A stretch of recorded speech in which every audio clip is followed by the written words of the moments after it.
The downfall of the New Jersey/Brooklyn Nets organization is one of the most fascinating topics in the NBA over the last decade. Between terrible judgment, idiotic trades, and just pure bad luck, the Nets found themselves in a dark place with having none of their own draft picks, despite having one of the worst records in the league, and minimal talent on the floor. How did this happen, you may ask? Well, there are plenty of reasons for the downfall of the Nets. Between 2004 and 2007, the Nets had a solid core of Jason Kidd, Vince Carter, and Richard Jefferson.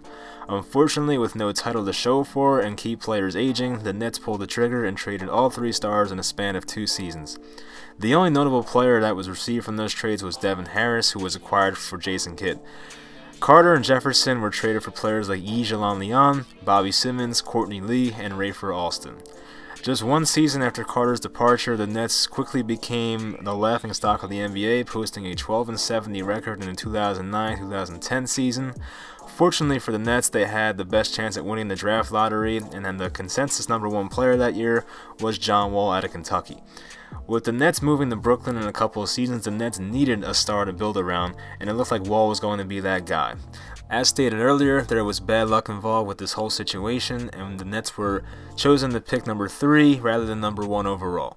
The Washington Wizards were left with John Wall, and the Nets selected big man Derek Favors to pair up with promising center Brook Lopez. The Nets went into the offseason looking to sign one of the many free agents that were available in the offseason. If you remember, this was the offseason where superstars like LeBron James, Dwayne Wade, Chris Bosh, and Amar'e Stoudemire, along with many others, were all available. With the move to Brooklyn quickly approaching, the Nets were all in on many of these free agents, but unfortunately struck out on all of them. The Nets even had a meeting with LeBron James where they tried to lure him and had part owner Jay-Z attend the meeting, but nothing was agreed on. As well as the Nets struck out on every free agent that was available that summer, at least every big-name free agent, and new GM Billy King panicked and signed Travis Outlaw to a 5-year, $35 million deal. They also signed players like Jordan Farmar, Anthony Morrow, and Johan Petro. The Nets would enter 2010-2011 in a new arena, which was the Prudential Center in Newark, along with a new head coach, Avery Johnson, who was the previous coach of the Dallas Mavericks and had a finals appearance as well.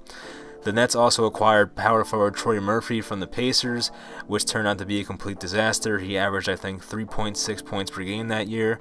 The Nets entered the season with new life, new ownership, a new GM, and new players, which created some optimism. The Nets struggled as expected, but rumors of the Nets acquiring a star definitely started to heat up. The big name tied to the Nets was Denver Nuggets star Carmelo Anthony.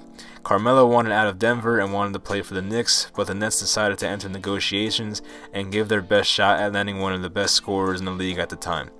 The Nets had a deal completed for Carmelo in 2011 around the All-Star game, but Carmelo's refusal to sign an extension with the New Jersey Nets eventually put away all hope of that deal being made. Carmelo would eventually be dealt to the Knicks along with Amar'e Stoudemire to pair them up, and the Nets were stuck with Devin Harris and Brook Lopez as their star players a year and a half away from moving to Brooklyn. Shockingly, a couple days later, missing out on Carmelo, the Nets landed an all-star of their own, Deron Williams from the Utah Jazz. They traded Devin Harris, Derek Favors, and 2 first-round picks. Those first-round picks ended up being Enes Kanter and Gorgui Dieng. The Nets looked to be in a great position of adding what was thought to be one of the best point guards in the league by many people in the sport. This was just the beginning at what could have been for the eventual Brooklyn Nets. The Nets also dealt Troy Murphy and a second-round pick to the Warriors for Brandon Wright and Dan Gazarich. The second-round pick sent to Golden State ultimately turned out to be Draymond Green, and here's the beginning of where things really started to go downhill for the Brooklyn Nets, so right now New Jersey Nets. During the next season in 2011, Magic superstar Dwight Howard demanded a trade from Orlando and preferred to be dealt to the New Jersey Nets. Dwight Howard and Deron Williams had a close relationship and always wanted to play together. The Nets were half a season away from the Brooklyn move and had a chance to land one of the premier players in the sport and definitely the best center in the league. Essentially, the Nets had a deal completed for Dwight Howard, which would mainly send Brook Lopez along with draft picks to Orlando for the game's best center. With the season being half over and the Nets being towards the bottom of the East, Howard decided last minute to stick in Orlando for another season and give the playoffs one more shot. Unfortunately for the Nets, a Howard to New Jersey rumor was indeed just a rumor, and the timing never matched up, and Dwight Howard signed his option for another year in Orlando. With another disappointing season in 2011, the Nets were in a dire situation where they needed to bring some more stars into Brooklyn. Not only did they need to bring new stars in, they actually had to sign their own star, Deron Williams, whose contract expired in 2011. Deron was between the Mavericks and the Nets as his two main choices. Deron ultimately decided to join the Nets, but that was after the Nets made some trades that would definitely set them back and end up losing a future point guard who is an all-star and one of the best point guards in the league today. After striking out another all-star player, Dwight Howard, GM Billy King made a desperate move and traded 2012's first-round pick selection for small forward Gerald Wallace. Wallace was 29 years old and a player who solely relied on his athleticism to be effective. Even as a freshman in high school at the time, I was furious with this trade, and the Nets traded a top 3 protected pick to Portland for a veteran small forward. The trade was made to try to appease Deron Williams, who would end up signing back with the Nets. Unfortunately for the Nets, that top 3 protection was made of no use as Portland selected number 6 in the 2012 NBA draft. Portland would end up selecting one of the league's current best point guards, Damian Lillard. So yes, the Nets basically traded Damian Lillard for 29-year-old Gerald Wallace in hindsight. The Nets also went out in the summer of 2012 and traded for Atlanta Hawks shooting guard Joe Johnson. Johnson was traded for a bunch of role players, but the Nets had to inherit Johnson's huge contract, which had 4 years and $89.3 million remaining for the 31-year-old Joe Johnson. The Nets would enter Brooklyn with the starting lineup of point guard Deron Williams, shooting guard Joe Johnson, small forward Gerald Wallace, power forward Chris Humphries, and center Brook Lopez. Maybe not the lineup they had envisioned a few years ago, but overall it was much better than the teams they were playing with in the last couple of seasons in Newark. What the Nets didn't know is that the trades that they made, they ended up giving away one of the most versatile defenders in the league and overall versatile players in Draymond Green, and one of the league's most feared guards today in Damian Lillard. The Nets started slow in their first season in Brooklyn, and on December 28, 2012, the Nets fired head coach Avery Johnson. Some speculate that it was coach killer Deron Williams who asked for him to be released, but who knows. Avery Johnson was replaced by PJ Carlesimo, who had been around a while and had previous coaching experience. The Nets ended up finishing 49-33 in their first season in Brooklyn, but lost in Game 7 at home after being down 3-1 to the Chicago Bulls. At this point, management was getting desperate and the Nets should have handled business against Chicago, but now GM Billy King was looking to put his team into the finals contention. During the 2013 offseason, the Nets made a huge move by acquiring future Hall of Famers Kevin Garnett and Paul Pierce, along with veteran guard Jason Terry.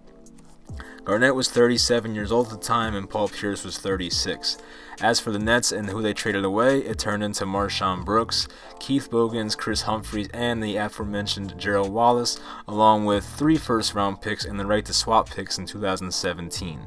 The results of this massacre would be 2014 James Young, 2016 Jaylen Brown, 3rd overall, 2017 Jason Tatum. After the Sixers trade, he was selected 3rd overall, and 2018 Colin Sexton, who was selected by Cleveland after the Boston and Cleveland trade for Kyrie Irving.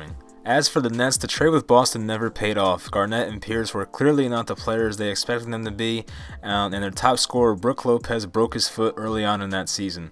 The Nets were able to win a playoff series against Toronto in 7 games, but they were manhandled by Miami, where point guard Deron Williams was held to 0 points in Game 2.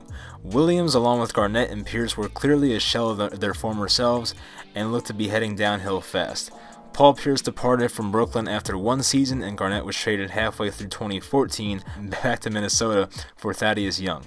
The Nets would make it to the 8th seed in 2015, but ended up losing in 6 games to the Hawks in round 1. This would be the official end of the run for Brooklyn and Deron Williams as he was bought out of his contract. In 2016, the Nets were left with an underwhelming roster and had a starting lineup of point guard Jarrett Jack, a 35-year-old Joe Johnson, small forward Bojan Bogdanovic, power forward Thaddeus Young, and center Brook Lopez. In 2016, the Nets went 21-61. That pick went to Boston for Jaylen Brown. In 2017, they went 20-62. Pick swap, which was Jason Tatum. The Nets had a pick in the late 20s. In 2018, the Nets went 28-54, an 8th overall pick, which ended up being Colin Sexton. Over that 3-year drought, the Nets had a combination of a 69-177 record, a very rough 3 years that organization had to go through. But here's the question: what if the Nets never made any of these ridiculous trades after acquiring Deron Williams? So this right here could have been the current Brooklyn Nets lineup. Damian Lillard, who of course was part of the Gerald Wallace trade, as I said, dumb trade from the beginning. Shooting guard Caris LeVert. Now, LeVert was selected in the early 20s after a Thaddeus Young trade with the Pacers, so I'm not sure, obviously, if the Nets would have had that same pick. It's hard to say what would have happened if the Nets had a different roster, but it's not like Caris LeVert was selected first overall, you know what I mean? So it was a 20th overall selection or something like that. So let's keep him there. Jason Tatum at small forward. Power forward Draymond Green. That's another thing. I don't know if the Nets would have selected Draymond Green in the second round, but really it's a Nets pick, so therefore I'm putting him on the Nets just for the sake of the video. Brook Lopez at center, and then you have a bench of Spencer Dinwiddie, who was picked up from the D-League. That makes sense. Colin Sexton, Jaylen Brown, Kyle Kuzma, who I'll explain real quick. So the Nets obviously traded Brook Lopez and who else did they trade? And the first round pick, which ended up being Kyle Kuzma for D'Angelo Russell. But with Lillard on this roster, there is no need for D'Angelo Russell, so that trade would never have been made. Therefore, Kyle Kuzma is a part of the Nets. And center Jarrett Allen, who was selected in the 20s as well. Another great find by their current GM, Sean Marks. So I leave you with this question. How many titles would this current Nets roster win? I think they could definitely make it out of the East. I don't think they can beat the top teams in the West, but, you know, who really knows what would happen. It's a really interesting thought, but honestly, this video is pretty fun to put together. It's a little depressing if you're a Nets fan, just like myself, but it is what it is. I always wanted to go back and say, like, what if the Nets didn't do all these trades, and I think this video is kind of a good way to go back and reflect on it. So I appreciate anyone who watched this to the end. If you liked it, of course, leave a like and all that good stuff, and I will talk to you guys soon.